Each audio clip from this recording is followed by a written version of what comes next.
Field marshal यानी कि वो रैंक जिसके ऊपर कोई भी रैंक नहीं है। आज तक के इतिहास में field marshal Sam Manekshaw, field marshal KM. Cariappa के बाद हमने कोई नाम नहीं सुना। आखिर ये फील्ड मार्शल रैंक अपॉइंट कैसे होते हैं? क्या क्राइटेरिया होता है किसी एक इंडिविजुअल को इतना बड़ा खिताब, इतना बड़ा रैंक फील्ड मार्शल देने का? तो बताइए सर हमारे दर्शकों को कि आखिर ये फील्ड मार्शल कैसे अपॉइंट होते हैं और किन क्वालिटीज पे इन इंडिविजुअल्स को सेलेक्ट किया जाता है।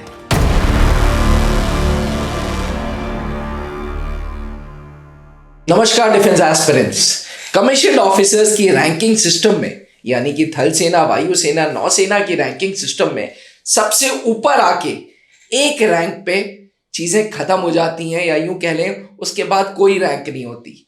गेस कर रहे हैं मैं किसकी बात कर रहा हूं? जी हाँ, मैं बात कर रहा हूं फील्ड मार्शल की। जी, फील्ड मार्शल यानी कि वो रैंक जिसके ऊपर कोई भी रैंक नहीं है।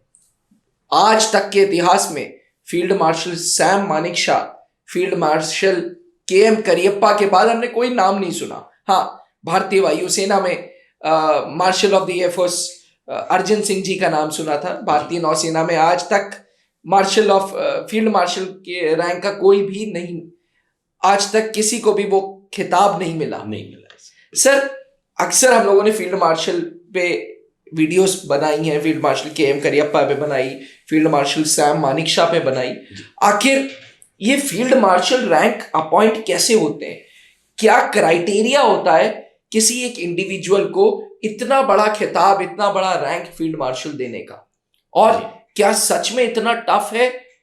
जो 75 साल हो गए सर देश की आजादी को, 75 साल में सिर्फ 2 फील्ड मार्शल।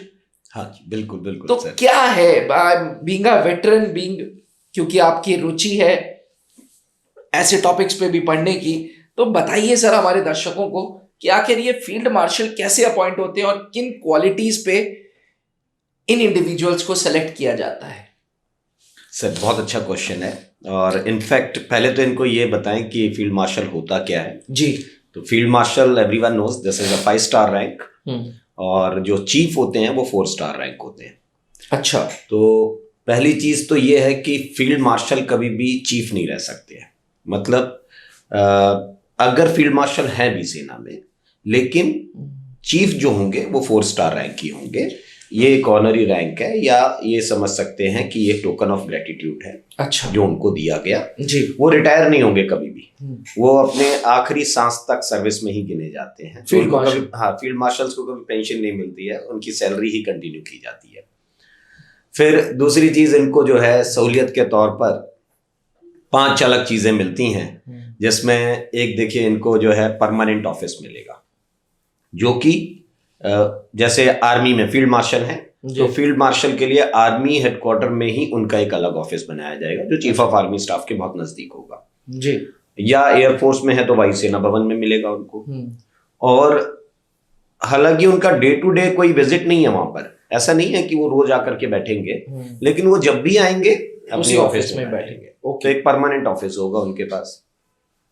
एक स्टाफ ऑफिसर मिलेगा इनको, एक स्टाफ कार मिलेगी इनको, 2 ऑर्डलीज मिलेंगे इनको, ठीक है, और 2 रेजिडेंशियल गार्ड्स मिलेंगे इनको। अच्छा। तो ये 5 सुविधाएं इनको।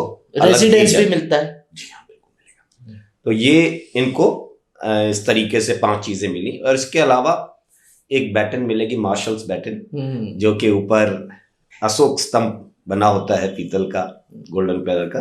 तो वो उनकी पहचान है, वो लेकर के चलेंगे जहां भी जाएंगे। तो ये तो है फील्ड मार्शल क्या होते हैं। कैसे बनते हैं, ये एक अच्छा सवाल था जो आपका। तो इसकी 2 क्राइटेरियाज होती हैं जी।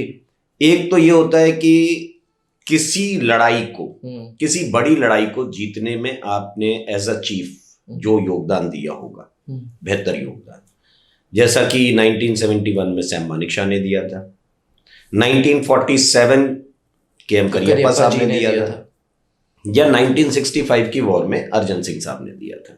तो सर, मैं ये कह लूं कि अगर किसी को फील्ड मार्शल बनना है तो he would have been a chief of, yes, वो चीफ होंगे तभी वो फील्ड मार्शल बनेंगे। बेसिक क्राइटेरिया जो है वो चीफ तो अटेन करनी है ना, करना ही करना है।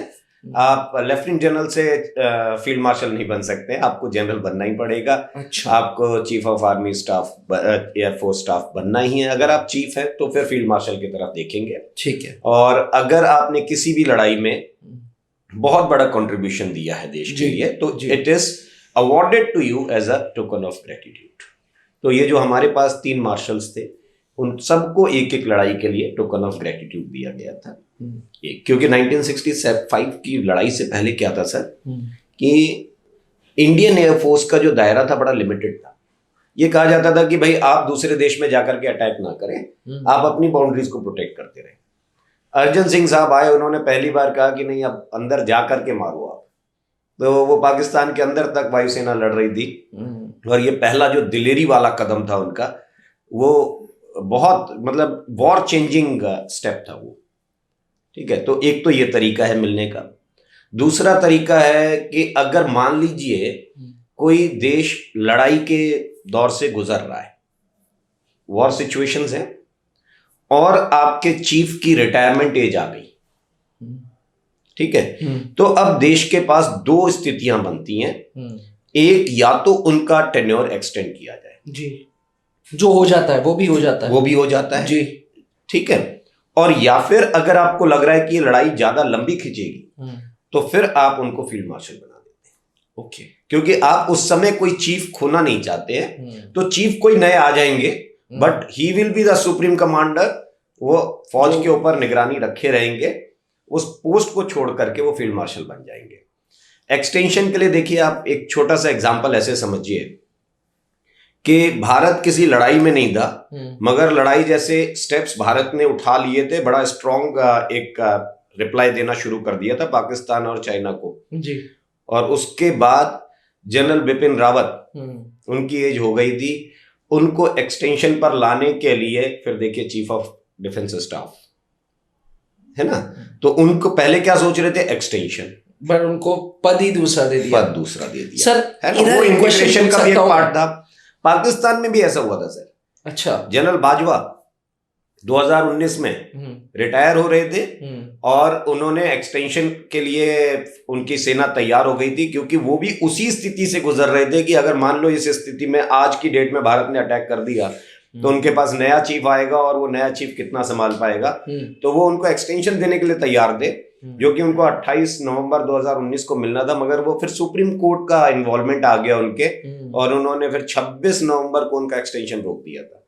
ठीक है, तो वो एक्सटेंशन की कोशिश करते हैं। अगर एक्सटेंशन नहीं है या उस स्थिति में नहीं है, लड़ाई बहुत लंबी खिंचेगी, जैसा कि आप देख रहे हैं यूक्रेन या रशिया के अंदर। हाँ है।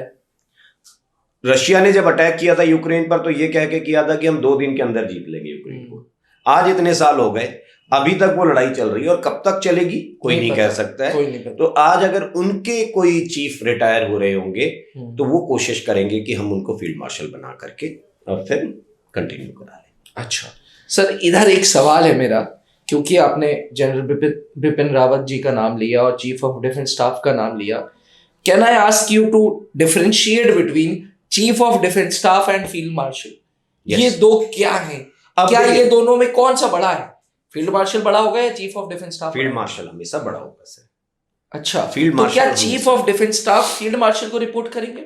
यस, अगर होते हैं तो, अगर होते हैं तो हायरार्की में फील्ड मार्शल हमेशा ऊपर रहेंगे, chief of defence staff again 4 star rank. Okay, है ना। और ये चीफ ऑफ डिफेंस स्टाफ इसलिए बनाया गया है क्योंकि अब भारत इंटीग्रेशन की तरफ देख रहे हैं कि अभी जो पीछे हुए हैं, जो लड़ाइयां हमने लड़ी हैं, उसमें आर्मी, एयरफोर्स और नेवी का कोऑर्डिनेशन बहुत हद तक नहीं देखने को मिला है ना। वो सबसे बेहतर कोऑर्डिनेशन जो था वो कह सकते 1971 में था जी, जिसकी वजह से 13 दिन में जीत गए थे हम लोग। और दूसरा, अगर आप देखेंगे कारगिल वॉर में, तो कारगिल वॉर में जितनी जल्दी वायुसेना को लाना चाहिए था, उतनी जल्दी और उतना इफेक्टिवली ला नहीं पाए, क्योंकि कोऑर्डिनेशन नहीं था उस तरीके का। तो आने वाले समय में अगर, क्योंकि स्ट्रेटजीज बदलती जा रही हैं, लड़ाई का तरीका बदलता जा रहा है, टेक्नोलॉजीज बदलती जा रही हैं, तो अब इन सब चीजों को देखते हुए भारत इंटीग्रेटेड आर्म फोर्सेस की तरफ बढ़ने के लिए है, इसलिए चीफ ऑफ डिफेंस स्टाफ बनाया गया। Thank you sir, thank you so much. दर्शकों, आशा करता हूं कि आपको ये वीडियो पसंद आई हो। हम लोग अलग अलग टॉपिक्स ढूंढ के लाते हैं। वैसे तो सर एसएसबी एक्सपर्ट हैं, जीटीओ एक्सपर्ट हैं, और अपने लाइफ स्पैन में ओवर 10,000 कैंडिडेट्स को जीटीओ टेक्निक से रूबरू करा चुके हैं, और पता नहीं कितने सिलेक्शंस दे चुके हैं, कितने रिकमेंडेशन दे चुके हैं। बट फिर भी सर की एक हॉबी है कि ऐसे टॉपिक्स पे बात करें जिससे डिफेंस एस्पिरेंट्स को जागरूकता मिले, कुछ थोड़ी जागरूकता फैले, थोड़ा अवेयरनेस हो, और जो टॉपिक्स इजीली आपको मिल ना पाए कहीं और। जी, veteran captain S K Singh sir हर रोज 1 से 2 घंटे लाइब्रेरी में बिताते हैं, सिर्फ इसलिए ऐसे ऐसे टॉपिक्स ढूंढ के लाएं ताकि आपको उससे आपकी जनरल नॉलेज छोड़ डिफेंस नॉलेज इंप्रूव हो। जी, तो आप लोगों का एक लाइक और एक सब्सक्राइब तो बनता है जी, है ना। वीडियो को सब्सक्राइब करें और दोस्तों तक जरूर पहुंचाएं। बने रहिएगा त्रिशूल डिफेंस एकेडमी के साथ, जल्दी लाएंगे और एक्साइटिंग वीडियोस। Thank you.